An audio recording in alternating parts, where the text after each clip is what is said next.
8월 22일 화요일 새벽 기도회를 시작하겠습니다. 사도신경을 고백하시고 찬송가 445장을 부르신 후에 하나님의 말씀을 함께 나누겠습니다.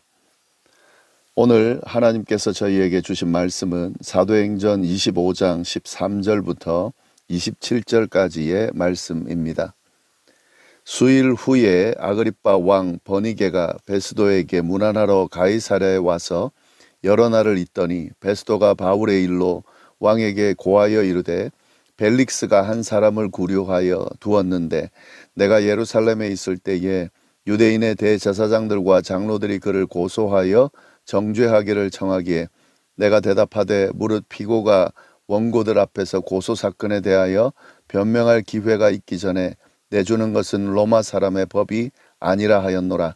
그러므로 그들이 나와 함께 여기 오매 내가 지체하지 아니하고 이튿날 재판 자리에 앉아 명하여 그 사람을 데려왔으나 원고들이 서서 내가 짐작하던 것 같은 악행의 혐의는 하나도 제시하지 아니하고 오직 자기들의 종교와 또는 예수라 하는 이가 죽은 것을 살아있다고 바울이 주장하는 그 일에 관한 문제로 고발하는 것뿐이라. 내가 이 일에 대하여 어떻게 심리할는지 몰라서 바울에게 묻되 예루살렘에 올라가서 이 일에 신문을 받으려느냐 한즉 바울은 황제의 판결을 받도록 자기를 지켜주기를 호소하므로 내가 그를 가이사에게 보내기까지 지켜두라 명하였노라 하니 아그리빠가 베스도에게 이르되 나도 이 사람의 말을 듣고자 하노라. 베스도가 이르되 내일 들으시리이다 하더라.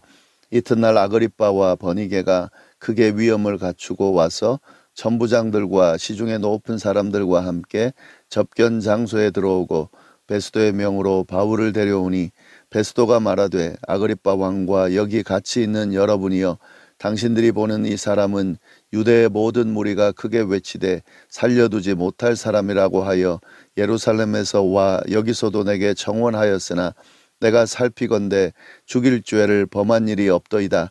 그러나 그가 황제에게 상소한 고로 보내기로 결정하였나이다. 그에 대하여 황제께 확실한 사실을 아뢰을 것이 없으므로 신문한 후 상소할 자료가 있을까 하여 당신들 앞 특히 아그리빠 왕 당신 앞에 그를 내세웠나이다. 그 죄목도 밝히지 아니하고 죄수를 보내는 것이 무리한 일인 줄 아나이다 하였더라. 아멘. 3차 전도여행을 마치고 예루살렘으로 간 바울은 그가 예상한 대로 유대인들의 극심한 반대에 부딪히게 되고 그들의 무자비한 그 폭력으로 인해서 생명을 잃을 뻔하는 그런 일이 생기게 됩니다. 그런데 다행히 로마군의 도움으로 생명을 보존하게 되는데요. 그러나 이건 바울을 구하기 위한 것이 아니라 폭동과 같이 일어난 사건을 천부장이 일단 무마하기 위해서 또 그 원인을 정확히 알기 위해서 바울을 영내로 로마군의 영내로 피신을 시킨 겁니다. 천부장 루시아는 이 바울의 혐의를 조사하는 과정에서 한 번은 군중들 앞에서 또 한 번은 공회 앞에서 바울로 하여금 변론을 하게 하는데요. 이 과정을 통해서 바울을 중심으로 일어난 일에 대해서 정확히 알고자 했는데 그러나 그것이 쉽지는 않았습니다. 바울의 변론을 듣고 있던 유대인의 군중들 또 공회 지도자들은 바울의 이야기를 들으려 하지 않고 어떻게든 바울을 죽이려고 덤벼들었기 때문에 그렇습니다. 이 과정에서 천부장은 바울이 로마 시민이라는 것을 알게 되는데요. 그래서 그를 가이사랴에 있는 자신의 상관인 유대 총독 벨릭스에게 보내서 그를 통해 재판을 하게끔 합니다. 특별히 바울을 죽이려고 하는 이 유대인의 음모를 들었기 때문에 더 그리로 보내게 됐습니다. 바울을 맞이한 벨릭스는 예루살렘으로부터 그를 고발하기 위해서 사람들이 올 것이라고 하는 것을 미리 예견하고 그때까지 재판하지 않고 그를 미뤄뒀습니다. 5일이 지난 후에 대제사장 아나니아와 대표들 몇 명 그리고 변호사 더둘러가 벨릭스의 예견대로 찾아오는데요. 이 변호사 더둘러는 바울이 죽일 죄인이라는 것을 열심히 변론을 하게 됩니다. 그러나 확실한 증거는 제시하지 못했습니다. 그는 아무런 증거도 없이 일방적으로 바울을 비난하고 고발을 했습니다. 이에 반해서 도리어 바울의 변론이 더 충실하고 정확했습니다. 누가 들어도 바울에게 혐의가 없다는 것이 확실한 상황이 전개됐는데요. 총독 벨릭스도 이 사실을 분명하게 알게 됐습니다. 그러나 이 벨릭스는 아무런 판결을 내리지 않고 재판을 보류합니다. 왜냐하면 유대인들의 눈치를 보다 보니까 아마 그렇게 했을 것이고 자신이 책임지고 싶지 않았을 것이기 때문에 그렇게 재판을 확정하지 않고 보류를 해두었습니다. 그리고 또 2년 정도 지나면 자리를 옮길 것이라는 것을 알았기 때문에 그냥 다음 총독에게 이 골치 아픈 사건을 넘기기 위해서 그렇게 재판을 보류했습니다. 그러면서 2년 동안 바울을 감옥에 가둬두게 되는데요. 물론 바울을 감옥에 가뒀긴 했지만 그가 편하게 지내도록 친구도 마음대로 찾아올 수 있게끔 그렇게 했습니다. 그리고 그는 꾸준히 만나서 바울이 전하는 예수님의 도에 대해서 관심을 가지고 들었습니다. 그러나 이제 믿으려고 들었다기보다는 호기심을 가지고 들었을 거고요. 그리고 성경이 지난 본문에 분명히 이야기하는 것은 혹시나 바울이 돈을 줄까 하여서, 그러니까 돈을 주고 풀려나게 해달라고 할까 하여서 계속 바울을 만났습니다. 그러나 바울은 그러지 않았죠. 왜냐하면 바울은 로마로 가야 되기 때문에 거기서 뒷돈을 주고 풀려나도록 그렇게 하지 않았습니다. 그렇게 2년이 지나게 되고요. 총독이 바뀌게 됐습니다. 벨릭스에서 베스도라는 총독으로 바뀌게 되는데 이렇게 새로운 총독이 부임하자 예루살렘에 있는 유대 지도자들이 바울을 예루살렘으로 이송해 달라고 베스도에게 요청을 하게 됩니다. 그들은 바울이 이송해서 오는 길에 잠복해 있다가 그를 제거할 목적으로 그렇게 요청을 한 건데요. 그러나 베스도는 그 요청을 거부했습니다. 고발할 내용이 있으면 가이사랴로 오라고 이야기를 한 거죠. 그렇게 해서 바울에 대한 재판이 가이사랴에서 다시 새로운 총독과 함께 재개되는데요. 예루살렘에서 내려온 사람들은 똑같이 바울에 대해서 고발을 했습니다. 그러나 여전히 그들은 증거도 없는 이야기를 또 자신들의 율법을 어긴 내용들만 지금 늘어놓고 있는 거죠. 그리고 도리어 바울의 변론이 혐의가 없다는 사실을 확증하는 그런 재판이 될 뿐이었습니다. 이 사실을 새로운 베스도도 알게 됐습니다. 하지만 이 베스도는 새로 부임했고 또 유대인들의 환심을 사야 되기 때문에 그냥 바울을 무혐의로 풀어줄 수는 없는 상황이었습니다. 그래서 이 베스도가 바울에게 예루살렘으로 가서 재판을 받아보는 것은 어떠냐라고 제안을 했습니다. 아마 책임지고 싶지 않았기 때문에 또 유대인들의 환심도 사기 위해서 그런 제안을 한 것으로 보이는데요. 그러나 바울은 이에 대해 동의하지 않고 자신을 로마 황제인 가이사에게 가서 재판을 받도록 해달라고 요청을 했습니다. 자신은 아무런 혐의가 없기 때문에 그 예루살렘으로 갈 이유도 없고 만약에 혐의가 있다라고 하면 예루살렘으로 갈 것이 아니라 로마 시민으로서 가이사에게 가서 재판을 받겠다고 상소를 한 거죠. 그래서 어쩔 수 없이 이 신임 총독 베스도는 바울을 가이사에게로 보낼 수밖에 없는 그런 상황이 됐습니다. 근데 문제가 있는 거죠. 왜냐하면 지금 바울에 대한 혐의가 분명하지가 않은 거예요. 가이사에게 보내서 상소를 하려면 그에 대한 혐의가 있어야 되는데 이 부분이 모호한 상태였던 거죠. 그래서 이 베스도는 고민을 하고 있었습니다. 그에 대해서 고민하던 중에 주변을 관할하던 아그리빠 왕하고 그의 누이인 버니게가 베스도를 찾아오게 되는데요. 아마도 이 베스도가 새로 총독으로 부임했기 때문에 인사하기 위해서 온 것이고 그리고 이 베스도의 아내가 그들의 형제였습니다. 아그리빠 왕의 누이였고요. 그리고 그 버니게의 자매였습니다. 그래서 만날 겸 해서 인사차 찾아왔는데 베스도는 그 찾아온 아그리빠 왕과 버니게에게 바울의 사건을 이야기했습니다. 이 아그리빠 왕은요, 헤롯 대왕의 증손자입니다. 그래서 유대 상황을 잘 아는 사람이었어요.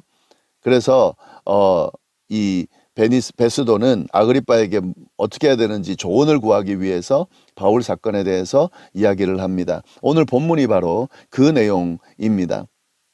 본문을 보면은요, 베스도가 아그리빠에게 사건에 대해서 설명하는 내용이 나오는데 그 내용을 보면 이미 베스도가 그 재판을 어떻게 생각하는지를 분명하게 드러내고 있습니다. 그 내용을 13절부터 21절까지의 내용인데 한번 쭉 보시면 수일 후에 아그리빠 왕과 버니게가 베스도에게 문안하러 가이사랴에 와서 말씀드렸죠. 여러 날을 있더니 베스도가 바울의 일로 왕에게 고하여 이르되 벨릭스가 한 사람을 구려하여 두었는데 전임 총독 벨릭스가 한 사람을 구려해 두었는데 내가 예루살렘에 있을 때에 그 부임하고 난 뒤에 예루살렘에 가서 인사할 때에 유대인의 대제사장들과 장로들이 그를 고소하여 정죄하기를 정하기에 내가 대답하되 무릇 피고가 원고들 앞에서 고소 사건에 대해 변명할 기회가 있기 전에 내주는 것은 로마 사람의 법이 아니라 하였노라. 그러므로 그들이 나와 함께 여기 오매 내가 지체하지 아니하고 이튿날 재판 자리에 앉아 명하여 그 사람을 데려왔으나, 그러니까 이제 바울을 다시 재판을 했다는 거죠. 원고들이 서서 내가 짐작하던 것 같이 악행의 혐의는 하나도 제시하지 아니하고, 그러니까 고발하는 그 유대인들이 이야기하는 걸 보니까 아마 이 바울이 정말 큰 악행을 행했다라고 생각을 했는데 그런 혐의는 하나도 제시하지 않더라는 거죠. 그러면서 오직 자기들의 종교와 또는 예수라는 이가 죽은 것을 살아있다고 바울이 주장하는 그 일에 관한 문제로 고발하는 것뿐이다. 그러니까 혐의할 수 있는 내용이 없다는 거죠. 20절 내가 이 일에 대하여 어떻게 심리할지 몰라서 바울에게 묻되 예루살렘에 올라가서 이 일에 신문을 받으려느냐 한즉 바울은 황제의 판결을 받도록 자기를 지켜주기를 호소하므로 내가 그를 가이사에게 보내기까지 지켜두라 명하였노라 하니라. 네, 이것이 베스도가 아그리빠에게 사건에 대해서 설명을 하는 내용인데요. 이 내용을 보면 베스도가 이미 바울에게 아무런 혐의가 없다는 사실을 분명히 지금 고백하고 있는 겁니다. 베스도는 이미 그 사실을 알고 있었던 거죠. 그러나 어찌됐든 바울은 상소를 한 상황이기 때문에 가이사에게 보낼 수밖에 없는 상황이고, 그때 어떤 혐의로 상소를 올려야 하는지 고민하고 있는 상황을 지금 이야기하고 있는 거죠. 그래서 이 이야기를 들은 아그리빠는 직접 바울의 변론을 들어보겠다라고 합니다. 그래서 베스도는요, 바울을 불러서 그들 앞에서 변론을 하게 되는데, 아그리빠와 베니게 그리고 고위 관직에 있는 사람들이 바울의 이야기를 듣기 위해서 모이게 되고, 그 과정에 대해서 베스도가 이제 이러이런 이유로 모였습니다라고 설명을 하게 됩니다. 그게 22절부터 오늘 본문 끝 27절까지의 말씀입니다. 22절부터 보시면 아그리빠가 베스도에게 이르되 나도 이 사람의 말을 듣고자 하노라. 베스도가 이르되 내일 들으시리이다 하더라. 이튿날 아그리빠와 버니게가 크게 위험을 갖추고 와서 천부장들과 시중에 높은 사람들과 함께 접견 장소에 들어오고 베스도의 명으로 바울을 데려왔다. 이제 아그리빠에게 바울의 변론을 직접 들려주기 위해서 했는데 버니게와 또 천부장들 그리고 시중에 높은 사람 고위관직들이 다 모였다는 거죠. 그래서 이제 베스도가 이제 설명을 하는 겁니다. 24절 베스도가 말하되 아그리빠 왕과 여기 같이 있는 여러분이여, 당신들이 보는 이 사람은 유대의 모든 무리가 크게 외치되 살려두지 못할 사람이라고 하여 예루살렘에서와 여기서도 내게 청원하였으나 내가 살피건대 죽일 죄를 범한 일이 없더이다. 그러나 그가 황제에게 상소한 고로 보내기로 결정하였나이다. 그에 대하여 황제께 확실한 사실을 아뢰을 것이 없으므로 신문한 후 상소할 자료가 있을까 하여 당신들 앞, 특히 아그리빠 왕 당신 앞에 그를 내세웠나이다. 그 죄목도 밝히지 아니하고 죄수를 보내는 것이 무리한 일인 줄 아나이다 하였더라. 아그리빠 왕에게 지금 바울을 세워 변론하게 하는 이유를 지금 정확하게 이야기하고 있는 거죠. 바울은 혐의가 없고, 그리고 지금 가이사에게 상소가 된 상황이고 보내야 되는데 죄목이 분명하지 않기 때문에 여러분들 특히 아그리빠 왕이 좀 보시고 어떤 제목이 있는지를 좀 조언해 달라고 이야기를 하고 있는 거죠. 근데 지금 보면은 이 아그리빠가 특별하게 베스도에게 이야기해 주는 내용은 없습니다. 그냥 이렇게 이야기하고 바울이 그들 앞에서 변론하는 내용으로 그렇게 이어집니다. 그 왜 그러면 이 아그리빠 왕 앞에서 또 이 고위 관직들 앞에서 이야기한 것을 언급하고 있냐 하는 거죠.